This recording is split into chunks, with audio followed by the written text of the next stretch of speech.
नमस्कार साथियों, UPSC master में आपका स्वागत है। इस लेक्चर में हम बात करने वाले हैं जीएस पेपर 2 के महत्वपूर्ण विषय आंतरिक सुरक्षा के सबसे महत्वपूर्ण टॉपिक उग्रवाद और विकास पर। इस लेक्चर में हम ब्रीफली डिस्कस करने वाले हैं उग्रवाद और विकास क्या है। हम जानने वाले हैं कि क्या इन दोनों के बीच में कोई संबंध है और चर्चा करने वाले हैं कि यदि उग्रवाद विकास को प्रभावित कर रहा है तो इसके समाधान के क्या क्या उपाय हैं, और अंत में देखने वाले हैं कि मुख्य परीक्षा में इस टॉपिक से कौन कौन से प्रश्न पूछे जाने की संभावना है। मेरा नाम है मनोज कुमार और आप मुझे फॉलो कर सकते हैं फेसबुक और इंस्टाग्राम पर भी, जिनके लिंक डिस्क्रिप्शन बॉक्स में दिए हुए हैं। चलिए सबसे पहले देख लेते हैं उग्रवाद क्या है। ये दो शब्दों से मिलकर बना है। उग्र जिसका शाब्दिक अर्थ होता है विरोधी और वाद जिसका शाब्दिक अर्थ होता है विचार, अर्थात विरोधी विचार ही उग्रवाद है। वो चाहे व्यवस्था का विरोधी हो, चाहे वो सत्ता का विरोधी हो, या वो राज्य विरोधी हो, या वो प्रशासन विरोधी हो, इन सभी विरोधी विचारों को उग्रवाद कहा जाता है।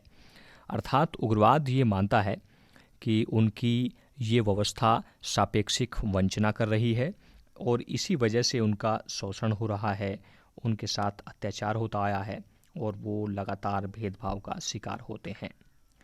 इस विचारधारा में विश्वास करने वाले लोग ये मानते हैं कि वो इसी व्यवस्था की लड़ाई विचारों से कर रहे हैं। इसी लड़ाई को हम आज के दौर में दो भागों में बांट सकते हैं। सबसे पहला जो भाग है वो वैचारिक लड़ाई का है और दूसरा जो भाग है वो व्यवहारिक लड़ाई का है।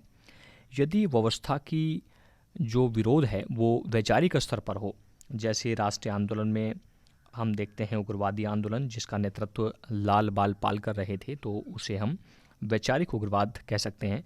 और इसी प्रकार का उग्रवाद रहा है गांधीवादी आंदोलन, क्योंकि गांधी जी भी ब्रिटिश व्यवस्था के पूरी तरह विरोधी थे। परंतु इसी व्यवस्था विरोध में कई बार हिंसा शामिल हो जाती है, तब इस लड़ाई को व्यवहारिक लड़ाई कहा जाता है। जैसे राष्ट्रीय आंदोलन में हम देखते हैं क्रांतिकारी भी व्यवस्था के ही विरोधी थे, परंतु वो बंदूक का जवाब बंदूक से देने की विचारधारा में विश्वास रखते थे। तो इसी को हम आतंकवाद कहते हैं। अर्थात जब ब्रिटिशर्स हमारे क्रांतिकारियों को परिभाषित करते हैं तो वो आतंकवादी ही बोलते हैं, जबकि जब हम अपने क्रांतिकारियों को जो है फीलिंग से परिभाषित करने की कोशिश करते हैं तो हम उन्हें क्रांतिकारी कहते हैं। अर्थात यदि अपने हैं तो कहते हैं उनको क्रांतिकारी, और यदि पराए हैं तो कहते हैं उनको आतंकवादी। जैसे कश्मीर में जो मिलिटेंट हैं वो कश्मीर के लिए आवाज़ उठा रहे हैं हिंसक तरीके से, तो कश्मीरियों के लिए तो क्रांतिकारी हैं, जबकि अन्य भारतीयों के लिए वो उग्रवादी हैं। अर्थात हम ये कह सकते हैं कि जो मूल विचार है, जो केंद्रीय विचार है, वो उग्रवाद ही है। और जब इस हिंसा को जनता का समर्थन प्राप्त हो जाए तब इसे कहा जाता है अलगाववाद। अर्थात यदि विरोधी विचार है, चाहे वो सत्ता विरोधी हो, व्यवस्था विरोधी हो, प्रशासन विरोधी हो, वो हिंसक हो जाए और उस हिंसा को जनता का भी समर्थन प्राप्त हो जाए तो इसे कहा जाता है अलगाववाद। अर्थात केंद्रीय विचार उग्रवाद है। इसके अनेक रूप हैं, जिनमें से एक आतंकवाद है, एक अलगाववाद भी है। और अलगाववाद ये मानता है कि हम व्यवस्था से नाराज हैं और इस व्यवस्था परिवर्तन की लड़ाई हम हिंसा से लड़ना चाहते हैं और इस हिंसा को जनता का भी समर्थन प्राप्त है। भारत में कुछ ऐसे राज्य हैं जो इस विचारधारा से प्रभावित हैं, जैसे कश्मीर और उत्तरी पूर्वी भारत, ये तो है ही हैं। साथ में पंजाब में कुछ हिस्सों में खालिस्तानी समर्थक भी हैं जो अलगाववादी विचारधारा से ही प्रभावित हैं। चलिए अब देख लेते हैं विकास को। विकास एक बहुआयामी विचार है, जबकि वृद्धि एक एकांगी विचार है। जैसे यदि किसी बच्चे की केवल शारीरिक विकास हो रहा हो तो उसको हम वृद्धि बोलते हैं, जबकि उसका चहुमुखी विकास हो रहा है, वो बच्चा शरीर से भी बढ़ रहा है, उसका मानसिक विकास भी हो रहा है, उसका आध्यात्मिक विकास भी हो रहा है, तो उसको कहते हैं हम विकास। अर्थात जब किसी देश की जनता की केवल आय बढ़े तो उसको कहा जाता है आर्थिक समृद्धि। जब उसकी आर्थिक समृद्धि के साथ साथ वहाँ के लोगों को गुणवत्तापूर्ण जीवन मिले, उनको लोकतांत्रिक अधिकार मिले, उनको सांस्कृतिक अधिकार मिले और उनको मनोवैज्ञानिक अधिकार मिले, तो इसी बहुआयामी विचारधारा को कहा जाता है विकास। दुनिया के जितने भी देश हैं उन सभी के लिए विकास ही मुख्य मुद्दा है। अब देख लेते हैं कि क्या उग्रवाद और विकास के बीच कोई संबंध है। इस संबंध को परिभाषित करने के लिए भी हमारे सामने दो दृष्टिकोण हैं। सबसे पहला दृष्टिकोण है जिसे हम स्वतंत्र दृष्टिकोण के नाम से जानते हैं, और दूसरा दृष्टिकोण है जिसे हम निर्भर दृष्टिकोण के नाम से जानते हैं। स्वतंत्र दृष्टिकोण के जो समर्थक हैं वो ये मानते हैं कि उग्रवाद और विकास दोनों पृथक अवधारणाएं हैं, अर्थात इन दोनों में अनिवार्य संबंध नहीं है। ये एक दूसरे से जुड़ भी सकते हैं और नहीं भी जुड़ सकते हैं। जैसे वो ये बोलते हैं कि अफ्रीकाई देश अल्प विकसित हैं परंतु वहाँ उग्रवाद नहीं है, और भूटान और नेपाल भी अल्प विकसित हैं परंतु वहाँ उग्रवाद नहीं है। अरब देशों में संपन्नता के बावजूद उग्रवाद आ गया, और पंजाब में पहले तो उग्रवाद नहीं था परंतु जब हरित क्रांति आई, वहाँ संपन्नता आई, उसके बाद उग्रवाद आ गया। कि जहाँ विकास है वहाँ भी उग्रवाद हो सकता है, और जहाँ विकास नहीं है वहाँ भी उग्रवाद हो सकता है। इसी संबंध में एक निर्भर दृष्टिकोण भी है जो ये मानता है कि अल्प विकास और उग्रवाद एक दूसरे पर निर्भर है। वो ये कहता है कि जिन क्षेत्रों में उग्रवाद है हमें वहीं अल्प विकास देखने को मिलता है। इस दृष्टिकोण को हम इस ग्राफ से भी समझ सकते हैं, जहां आप देख रहे हैं कि उग्रवाद और अल्प विकास एक दूसरे से संबंधित दिखाए गए हैं। देखिए, जहां उग्रवाद है तो सरकार इस उग्रवाद को रोकने का काम करेगी, और इस वजह से सरकार विकास पर ध्यान नहीं दे पाएगी और विकास अवरुद्ध हो जाएगा, और इसी प्रक्रिया में कोई नया इन्वेस्टमेंट भी नहीं आएगा, तो संबंधित क्षेत्र जो है वो पिछड़ा रह जाएगा। हम ये भी देख सकते हैं कि जहाँ अल्प विकास है वहाँ लोगों में अशिक्षा होगी, लोगों में गरीबी बेरोजगारी होगी, लोगों में असंतोष होगा, लोग स्पीड मनी के चक्कर में उग्रवाद की तरफ आकर्षित हो जाएंगे। तो अगर हम ध्यान से देखें तो ये हमें इंटरलिंक दिखाई देते हैं, ये इससे प्रभावित है और ये वाला हिस्सा इससे प्रभावित है।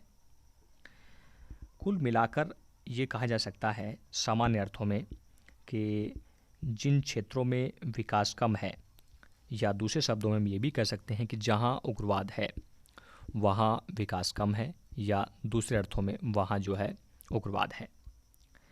अर्थात उग्रवाद विकास को प्रभावित कर रहा है और सरकार जो है इसे नियंत्रित करने के लिए कुछ नीतियाँ अपना रही है, जिन्हें हम एक विशेषीकृत दृष्टिकोण से दो भागों में बांटकर देख सकते हैं। सबसे पहला कठोर नीति है। सरकार इसके लिए जीरो टॉलरेंस की नीति अपना सकती है, जिस प्रकार ब्रिटिश सरकार अपनाती थी। जो भी व्यवस्था का विरोध करता था उसको तुरंत गिरफ्तार किया जाता था और कठोर दंड दिया जाता था।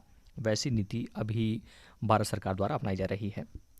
सरकार आक्रामक रणनीति भी अपना सकती है, जैसे वो समय समय पर सैन्य अभियान कर सकती है, पुलिस अभियान कर सकती है, तैनाती बढ़ा सकती है, और इस संबंध में भारत सरकार द्वारा प्रयास किए भी जा रहे हैं। सुरक्षात्मक नीति भी अपना सकती है, जैसे सीमाबंदी कर रही है सरकार, और जो सीमा है वहाँ तारबंदी कर रही है, और जो सुरक्षा बल है उसका शस्त्रीकरण किया जा रहा है, और जिनके पास पहले से ही शस्त्र हैं उनका आधुनिकीकरण किया जा रहा है, जैसे कि उन्हें जो है बुलेट प्रूफ जैकेट्स दिए जा रहे हैं, जीपीएस सिस्टम से क्षेत्रों को जो है वो सुरक्षित किया जा रहा है, जगह जगह सेंसर लगाए जा रहे हैं, कैमराज लगाए जा रहे हैं। और इसी कठोर नीति के चलते भारत सरकार द्वारा कश्मीर में आतंकवाद को नियंत्रित करने के लिए ऑपरेशन ऑल आउट भी चला गया है, और नक्सलवादी प्रभावित क्षेत्रों पर इसे नियंत्रित करने के लिए ऑपरेशन प्रहार भी चला गया है, जो उग्रवाद के ही अपने आप में रूप हैं। वहीं हम देख सकते हैं कि सरकार इसे नियंत्रित करने के लिए उदार नीति भी अपना रही है, मतलब जो उग्रवाद से प्रभावित राज्य हैं वहाँ डेवलपमेंट पैकेज देती है। आपने देखा होगा कि 400 करोड़ 600 करोड़ के जो पैकेज घोषित किए जाते हैं संबंधित क्षेत्रों में, वो इसी उदार नीति का हिस्सा है। और कुछ राज्यों को जो उग्रवाद से प्रभावित हैं उन्हें विशेष राज्यों का दर्जा देती है, जहां केंद्र सरकार का अनुदान 90% और स्टेट गवर्नमेंट का जो योगदान है वो 10% तक रहता है।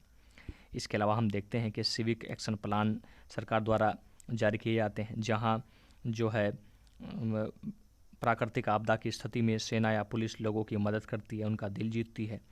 और सेना और पुलिस जो है वो घरेलू गुप्तचर तैनात करती है, मतलब उनके बीच में ही अपना गुप्तचर छोड़ देती है, लोगों का दिल जीतती है। उग्रवादी संगठनों के साथ विभिन्न प्रकार के समझौते करती है, लोकल इलेक्शन करती है, ताकि जो लोग हैं जो उग्रवाद से प्रभावित हैं, जो ये मानते हैं कि उनका डाइप्रिवेशन हुआ है, उनकी शासन में सहभागिता हो सके। और साथ ही साथ जो उग्रवाद से प्रभावित हैं और वो इस प्रकार के किसी संगठन में जुड़े भी हैं, और उन संगठन में जुड़े लोगों को आत्मसमर्पण के लिए भी प्रोत्साहित करती है, और उन्हें जो है मतलब कोई दंड ना देकर विभिन्न प्रकार की सुविधाओं से भी जो है नवाजती है। उम्मीद है कि आपको चीज़ें समझ में आई होंगी, आप देख पाए होंगे कि किस प्रकार उग्रवाद और विकास एक दूसरे से संबंधित हैं और दोनों जो है एक दुष्चक्र में फंसे हुए हैं। मुख्य परीक्षा के दृष्टिकोण से महत्वपूर्ण टॉपिक है और 2 प्रश्न पूछे जाने की यहाँ से संभावना है। सबसे पहला प्रश्न है, उग्रवाद और विकास के बीच संबंध अनिवार्य नहीं है। अल्प विकास सदैव उग्रवाद को जन्म दे यह आवश्यक नहीं है, और विकास उग्रवाद को रोक पाए यह भी आवश्यक नहीं है। और दूसरा प्रश्न है, उग्रवाद और अल्प विकास के संबंध स्वतंत्र और निर्भर दृष्टिकोण से परे आज एक दुष्चक्र के रूप में दिखाई दे रहे हैं। उम्मीद है आपको लेक्चर पूरी तरह से समझ में आ गया होगा। यदि फिर भी इस संबंध में आपका कोई डाउट है तो आप कमेंट सेक्शन में ज़रूर लिखें। मिलते हैं नेक्स्ट लेक्चर में, तब तक के लिए जय हिंद, जय भारत, महाशक्ति भारत।